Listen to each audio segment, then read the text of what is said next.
Not the best start. Hello everybody, my name is Archie Carter and welcome to the next instalment of The Good, The Bad and The Chelsea, following on from the Blues' first Champions League game in 2 years against Bayern Munich.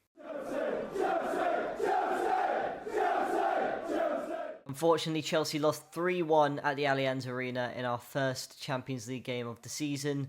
It's not the start that I envisioned for the club. I really did expect a lot better. I know the performance wasn't terrible. Honestly, I've seen us demolish PSG. I've seen this side demolish PSG. We should have played a lot better. We should have got a better result. But I'm going to go through 2 good things and 2 bad things about the match against Bayern Munich. So let's get into it. So the first good point is that Cole Palmer showed up on the big stage. I don't think this is any surprise to anyone, really. Cole Palmer, he's taken the Champions League stage by the scruff of the neck and played absolutely fantastic against Bayern Munich. He's one of the few players that didn't put a single foot wrong, and he was just absolutely exceptional. We went 2-0 down undeservedly. Cole Palmer took it upon himself, ran straight from the halfway line, passed the ball to Gusto, and had a beautiful finish into the top left-hand corner against one of the greatest goalkeepers of all time, Manuel Neuer. This really was a performance of one of the best players in the world. I've said it time and time again, Cole Palmer is one of the best players in the world. And I said after the Crystal Palace game that Cole Palmer needs to show up when we need him to. And he's done that so far. He did all he could against Brentford. Yes, he could have maybe got another goal. He did all he could against Bayern Munich. This is a player that I'm sure is going to have plenty of success in the Champions League. And yeah, I'm excited to see how well he does in the rest of the competition. The next good point is that the hate on Robert Sanchez seriously needs to stop. I've not been a massive lover of Robert Sanchez since he's come into the club. He's made some terrible mistakes which has cost us points last season. And you know what? There have been times where I've thought if we had a different goalkeeper in goal, maybe we could have been title challengers. But Robert Sanchez has improved leaps and bounds since about March or April. He was fantastic in the Club World Cup, especially in that final where he made some fantastic saves to stop PSG from getting back in the game. And against Bayern Munich, if it wasn't for him, it could have been 5 or 6-0. Honestly, he made some incredible saves. And he doesn't get enough love. He doesn't get enough credit, honestly, from the Chelsea fans. I think he's just been used as a massive scapegoat at times, when actually his shot stopping's fantastic. His distribution's gotten a lot better as well. Is he the perfect goalkeeper for us? No. And you know what? That's okay, because we've got Mike Penders coming in, and Robert Sanchez is the perfect stopgap for Mike Penders until he's ready to make the step up to our first team. But Robert Sanchez, he saved us on more than one occasion against Bayern Munich. I really hope people start giving him more credit, because this is someone that has gone through a lot of criticism, a lot of stick, and has come through it and has become a better goalkeeper because of it. Although he conceded 3 goals, he couldn't really do too much about the 3 goals he conceded, and he did his job well against Bayern Munich. So yeah, I hope people start to give him a lot more praise and start to see that he's actually a very, very solid goalkeeper. So those are the good points out of the way. Now we're going to move on to the bad points, and there's quite honestly, this has been probably this is probably in the first game this season where I could make 4 or 5 bad points, but we're going to keep it at 2, obviously, as per usual in the series. The first bad point is that individual mistakes cost us against Bayern Munich. Now, we can say that we were unlucky all we want, and we were unlucky because we started the game very, very well. We dominated Bayern Munich to kick off the game, honestly. And then we went 1-0 down because of, I think, a really bad refereeing decision. Usually when a free kick's played into the referee, the free kick gets replayed. But instead, the referee just decided to have a drop ball, an uncontested drop ball for Bayern Munich. I can't really complain about Trevor Chalobah for the first goal because it was just unlucky. Look, the second goal, the penalty, that was debatable in my opinion. Harry Kane was already falling down when Moises Caicedo was making the challenge. I think this is the difference between European referees and British referees. If this was in the Premier League, I'm not sure it was going to be given. It wouldn't have been given against us, that's for sure. Because it's in the Champions League, European referees have a different mindset towards these sort of things. I'm sure we would have got a penalty for the same thing. And then we got the goal back, obviously. And then, Malo Gusto, I actually thought Malo Gusto had a great performance yesterday. But the miscommunication between him and Tosin was just awful for that third goal. I mean, I didn't even see the third goal in real time because obviously TNT Sports was playing the replay for some reason for way too long. And then Harry Kane was just through on goal. I think, but the thing is though, Malo Gusto, yes, he made a mistake, he gave the ball away there, and he'll probably be frustrated with himself.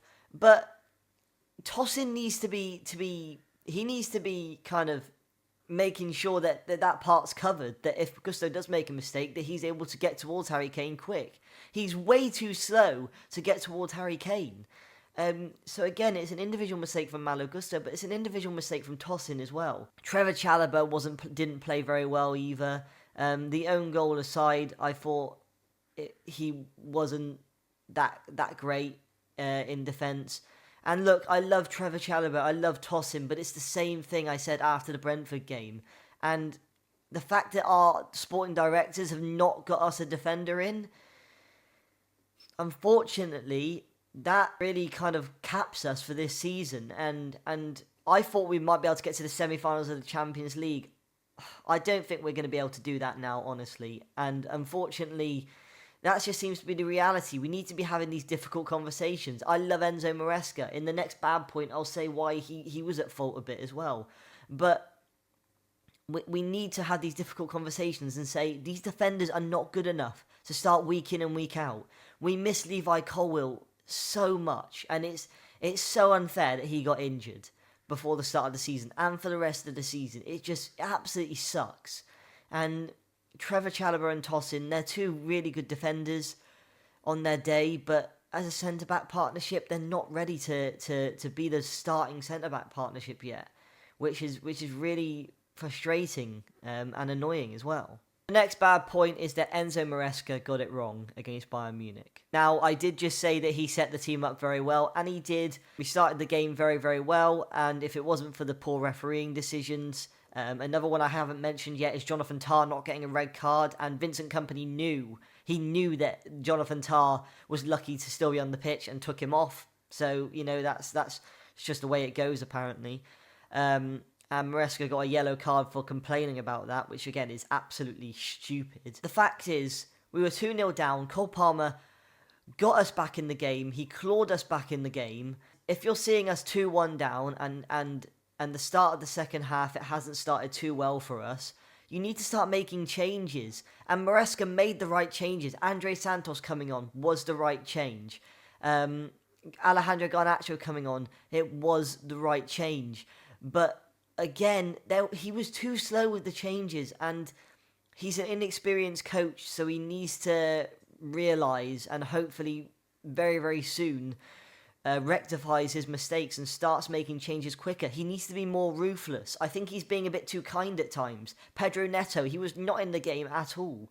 Alejandro Garnacho, as soon as he came on, he was exciting. He was an exciting prospect. He got some shots off at least. He was driving at the defence. He wanted to impress the manager. Andre Santos, as soon as he came on, he was far better than Enzo in that role. And yes, the Cole Palmer second goal was offside, but what a ball that was. And if Palmer timed his run a little bit better, then it would have been 3-2, and we might have had a very slim chance of getting a result out of that game. It's a lot of criticism towards Maresca when actually he did set the team up well to start off with, but then you're looking at players like Andre Santos. He came on the pitch. Maybe he should have started over Enzo. I love Enzo Fernandez, but you're running them into the ground fitness-wise and fatigue-wise. And I understand keeping players on like Palmer and Caicedo and Cucurella because you need those kind of needle-moving players that they are. But you can afford to put Andre Santos in the role Enzo occupies. And one more thing, again, I keep saying this. I said it against Brentford. Where on earth is Josh Achapong, and why is he not in this starting lineup? He can honestly be the perfect replacement for Colwill for us this season. He just needs time. I'd much rather see Josh start in the game and make mistakes than see Tosin start and make mistakes, or Chalobah start and make mistakes. Because the thing is with Josh, he's a young player still, and he can still make mistakes where you know, he can learn from them. Against Man United, Achapong and Andre Santos needs to start, but I guarantee you he won't start them. For some silly reason, he will not start them. Maresca, I think part of this game is down to him, but I don't want to put all the blame on him because there are certain situations that were out of his hands, honestly. Overall, it was a very tough performance to take as a Chelsea fan, mainly because I know how good this team can be, and I know that we've moved past these silly individual mistakes now. Bayern Munich are not as good of a team as they think they are. Harry Kane and Elise are their best players without a doubt. Honestly, I don't think they're as good as everyone makes them out to be. I don't think they're going to win the Champions League this year, which kind of makes it a bit more frustrating because I know we're better than this Bayern Munich team. I know we can beat this Bayern Munich team. So that does bring us to the end of the video. Thank you guys so much for watching this next installment of The Good, The Bad and The Chelsea. Make sure you leave your comment on how you think Chelsea played and what you thought of their performance. Let me know who you thought was our best player, who you thought was our worst player, and make sure to like and subscribe, and I'll see you next time.